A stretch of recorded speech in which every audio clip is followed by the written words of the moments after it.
Welcome to Inside the Islanders. I'm George Matthews. Guesting with me, number 17 of the Charlottetown Islanders, Oliver Cooper. And Oliver, 4-year veteran of the Quebec Major Junior Hockey League. The first 3 seasons were in St. John, and he's head to a start this year, 4th year, of course, playing here in Charlottetown. Oliver, some early thoughts playing with the Islanders?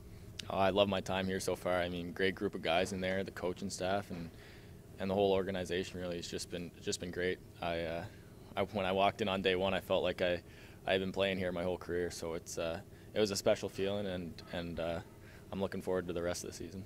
Oliver, of course, 3 years in St. John. We'll talk about those 3 years as well. But being traded for the first time certainly has to be something that you've never experienced before. It had to be a bit of a change.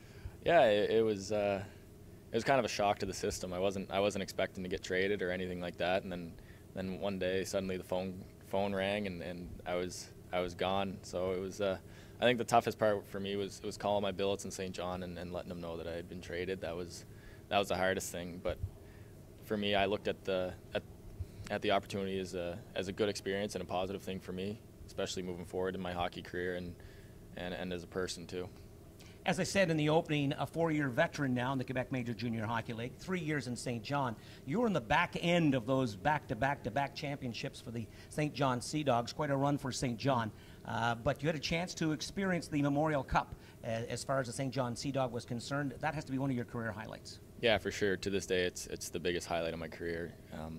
Even though I might have only played 3 or 4 shifts during the whole tournament, it was definitely still the highlight. I mean, being on the ice and just the atmosphere and knowing what you're playing for was just incredible. Now, of course, you look at your numbers, pretty impressive in the 3+ years. You're working your 4th year here in Charlottetown. But moving by that Memorial Cup experience, some of the other highlights of playing in the Q. Oh, I mean, obviously winning the President's Cup was huge. Being able to lift that over my head and just being able to be a part of a winning team and playing with professional guys like Jonathan Huberdeau and Nathan Beaulieu and Zach Phillips, Charlie Coyle, all those kind of guys. Just kind of be able to take bits and pieces out of their game and try to benefit myself and put it into my game as well. Now, of course, in your St. John experience, you had a chance to work under the head coach of Gerard Gallant, Mike Kelly there as well. But Gerard Gallant, of course, the only coach in Atlantic Canadian history to stand behind a Memorial Cup winner. He's the only coach in Atlantic Canadian history to, in fact, stand behind the bench of a Royal Bank Cup winner. I don't think it'll ever be duplicated here to win those 2 national awards. But some thoughts on Gerard Gallant as a head coach? Oh, he's an unbelievable coach and an unbelievable person. I mean, he's taught me so much in just that 1 year. Coming in as a 16-year-old kid, I was nervous and wasn't sure about my play or where I stood with the team, but he was pretty upfront with me and helped me a lot along the years. Communication, of course, is always a strong point for a coach, and Gerard's a pretty positive guy. Yeah, everything was positive with him. I mean, we were winning, so everything was going good, obviously, which makes a huge difference. But I mean, if I had a bad shift or had a bad weekend or whatever it was, he was always positive and trying to keep you upbeat and stuff like that. What about the makeup of this Charlottetown Islanders team here right now? We're just very early into the season, for the most part, 16 games played. Your team with a record of 7-7-2 so far in the first 16 games, but looks right now as if you're perhaps playing your best hockey of the season as a team. Yeah, we are right now. The past couple weeks, we really picked it up and we kind of found a groove, and that's huge for us, especially being such a young team, and there's lots of expectations around our team, and I still think we haven't lived up to them, but I think there's a lot more there for us as a group.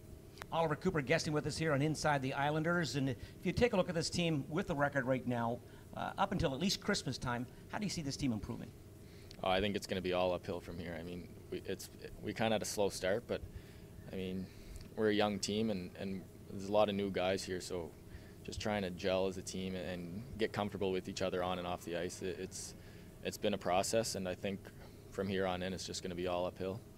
Just a final question here, Oliver. Your thoughts post-Quebec Major Junior Hockey League, whether it's this coming season. I know the Islanders would love to have you back as a 20-year-old. Each Q team is allowed 3. But if this is your last year, or in fact you get a chance to play one more year in the Q, past the Q, what are your expectations and ambitions?